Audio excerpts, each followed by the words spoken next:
Rob Van Dam, to me, has always been one of the most fun wrestlers to watch on TV.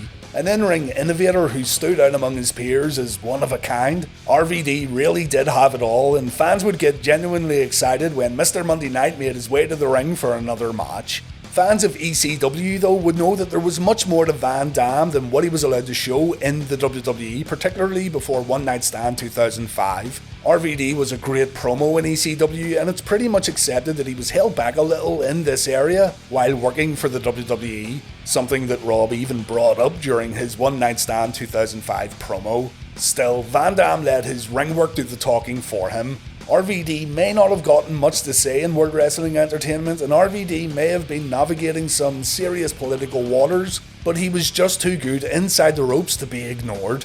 It was RVD who suggested the One Night Stand idea to Vince McMahon, and after the show's success, the WWE decided to hold a second One Night Stand in 2006, while also launching their own version of the ECW brand, and Rob Van Dam would be at the forefront while all this went down. Fans had wanted to see it for a long time, and it was finally gonna happen. Rob Van Dam was gonna win the WWE Championship in June of 2006, and RVD was gonna be the face of both the WWE and the revived ECW brand. Unfortunately though, the title run didn't last long due to an incident that happened outside the ring, but we'll talk about all of this in today's video. This is Rob Van Dam's WWE title win in 2006. RVD was seriously upset about missing the first One Night Stand pay-per-view in 2005. It was Rob's idea to hold the event, and Rob desperately wanted to wrestle inside the Hammerstein Ballroom once again. It meant more to him than working a WrestleMania match. One Night Stand 2005 turned out to be a huge financial success for the WWE, and the company not only wanted to hold a sequel to One Night Stand, but they also wanted to bring ECW back to weekly television as a third WWE brand. So the company would have the Raw brand, the SmackDown brand, and the ECW brand. The plan was for WWE's ECW to retain a few familiar faces from the original Extreme roster, while also using the brand to introduce new superstars. Vince McMahon understood that modern WWE fans at the time might turn away from this idea also, not wanting to see ECW originals or new guys getting introduced every other week. So a few WWE superstars that fans were familiar with would also get drafted to the new ECW, enticing loyal WWE fans to switch over and check out what the WWE guys were up to. The vast majority of fans though didn't want to see any of this. If ECW was on the marquee, then they expected to see ECW in all its former glory. But we can talk about that another time. I bring this up now because Rob Van Dam, an ECW original and a guy who got himself over with modern WWE fans, was going to be the top guy of not only the new ECW, but the whole WWE.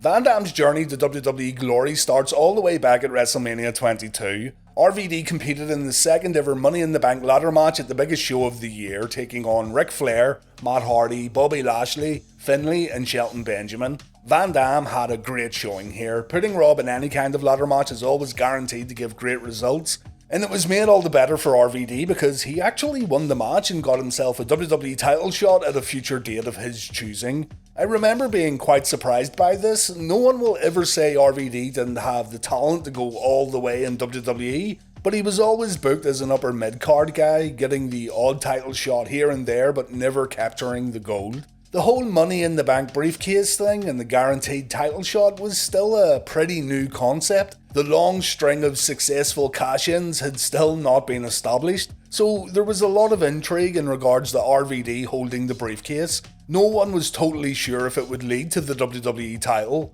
At Backlash the following month, RVD put the Money in the Bank briefcase on the line against Shelton Benjamin. Shelton also wagered his Intercontinental Championship in this match. Billed as a winner-takes-all contest, the two put on a near 20-minute show-stealing performance that ended with Van Dam also becoming the Intercontinental Champion. This one doesn't get enough recognition, I feel, so if you're looking for a good match to check out after watching this video, look up RVD vs Benjamin at Backlash 2006. Van Dam dropped the belt back to Benjamin 2 weeks later on Raw.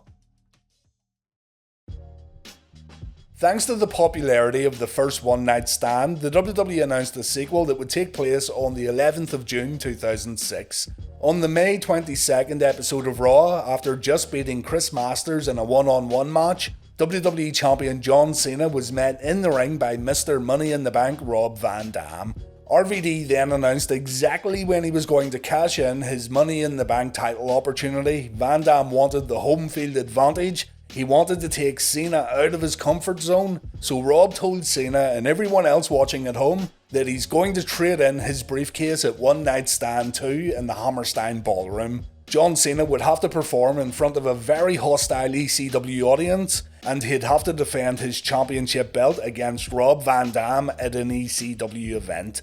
At the time, many wrestling fans, particularly those who watched WWE throughout the 90s and early 2000s, didn't exactly have much time for John Cena, and a lot of fans were getting a little agitated that Cena was pretty much the poster boy for WWE. You knew that the Hammerstein Ballroom would host a very unforgiving and very vocal audience at One Night Stand 2, so this scheduled main event was going to be very interesting. Van Dam slaps Cena after the announcement, a fight breaks out, and thanks to Chris Masters causing a distraction, Van Dam is able to hit the Van Daminator on Cena using the briefcase. On May 25th, 2006, 3 days after RVD announced he was cashing in at One Night Stand, the WWE officially announced that ECW was returning to television as a third brand. In the official press release, Vince McMahon stated, "After keeping the ECW concept alive and creating an enormous cult-like following for all things ECW, from DVDs to pay-per-views to books, we feel that now the time is right to officially launch ECW as its own standalone franchise. Raw, SmackDown and ECW now represent a portfolio of WWE brands for fans of all ages and interests to enjoy." I can't speak for everyone, but my initial reaction to this announcement was positive. The first One Night Stand was a great show that captured the spirit of ECW. If WWE could keep that going on a week-to-week basis, then really, how could it be bad? The second ECW One Night Stand was already announced before the weekly brand announcement, and One Night Stand would take place 2 weeks after fans got the news that ECW was returning as a weekly show. The second One Night Stand should have been a warning though, as it was way more WWE heavy in comparison to the original. It wasn't a bad show at all, it just felt different from the first. Anyway, just before One Night Stand 2006 took place, Paul Heyman was announced as the GM for ECW, and Paul was allowed to pick one superstar from Raw and one superstar from SmackDown to bolster his new ECW roster. Heyman chose Kurt Angle and Rob Van Dam. I'm going to cover the creation of WWE's ECW in the future, so let's jump ahead to One Night Stand. As predicted, John Cena got one of the most brutal crowd reactions you'll ever see at a wrestling show, and it made for some great entertainment. Who could forget the ECW fans throwing John's shirt back into the ring over and over again when Cena tried to give it away? This was a crowd who wanted nothing to do with the current WWE champion, and they wanted to see their guy finally reach the top of the mountain. RVD's entrance beforehand was the total opposite. This was the guy who missed the first One Night Stand, but more importantly, this was the guy who deserved to hold the World Championship for once in his career. And the fact that Van Dam was set to win the WWE Championship at what was billed as an ECW show made it all the sweeter for RVD. There was really no better place for Rob to win the belt.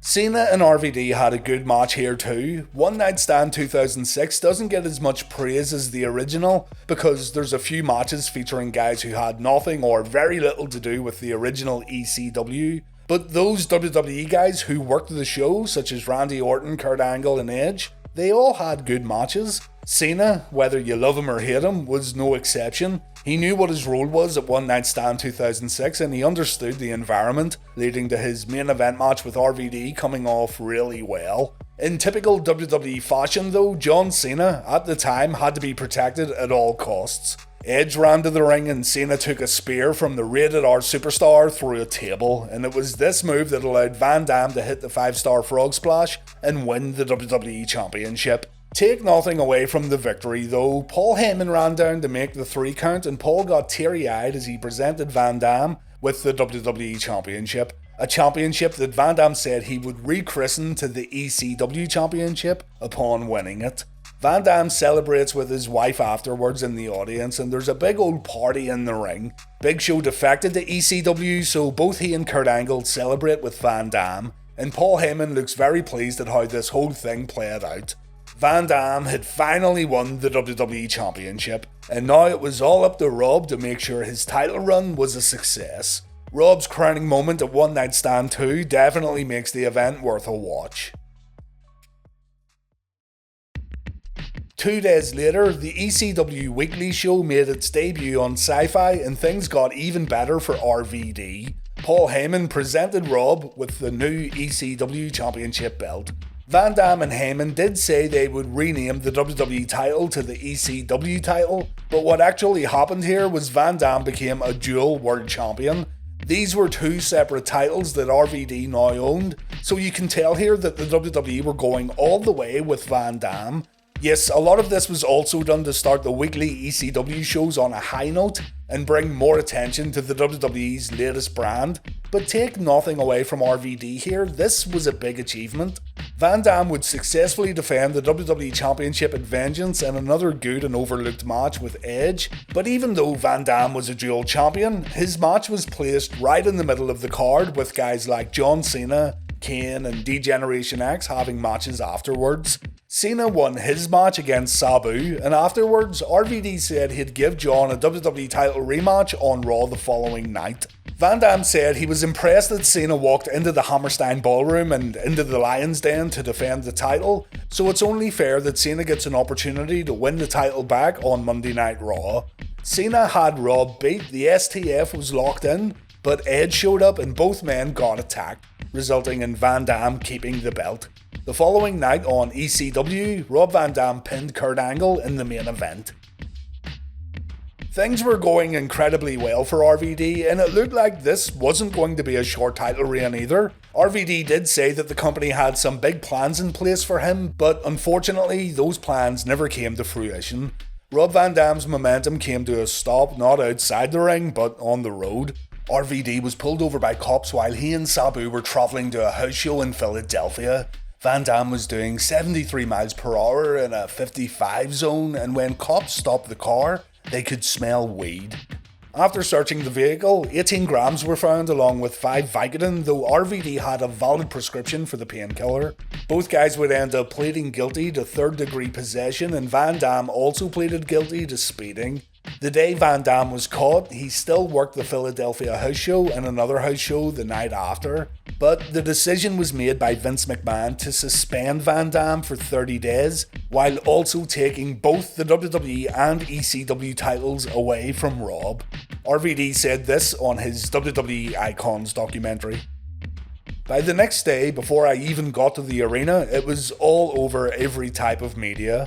Why? Because I was the WWE champion at the time. Just like I used to think I was indestructible and couldn't get hurt, I think a lot of me also thought I couldn't get in trouble. I think a lot of going through life I thought, hey, I'm privileged, I'm a superstar. And to be honest, sometimes it is that way, sometimes it isn't. When I got to the building, Vince told me, Rob, tonight you're going to be stripped of your WWE Championship. Tomorrow you'll be stripped of the ECW Championship. He also said you're going to be suspended for 30 days. I knew that I had seriously dropped the ball on some major plans for WWE and ECW. Vince McMahon said, "It was so disappointing. I was personally upset over Rob's actions because I thought he was above that.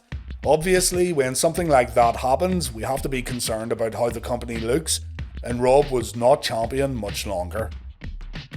Tommy Dreamer, also speaking on the Icons documentary, said, "Everybody behind the scenes was against Rob Van Dam. He proved to them that they had validity in their statements of this guy's gonna mess up. And he did. Right then and there, I knew it was over." Rob ended up dropping the WWE Championship to Edge on the July 3rd episode of Raw in a triple threat match that also included John Cena. The next night on ECW, RVD dropped the ECW Championship to the Big Show after he was double-crossed by Paul Heyman.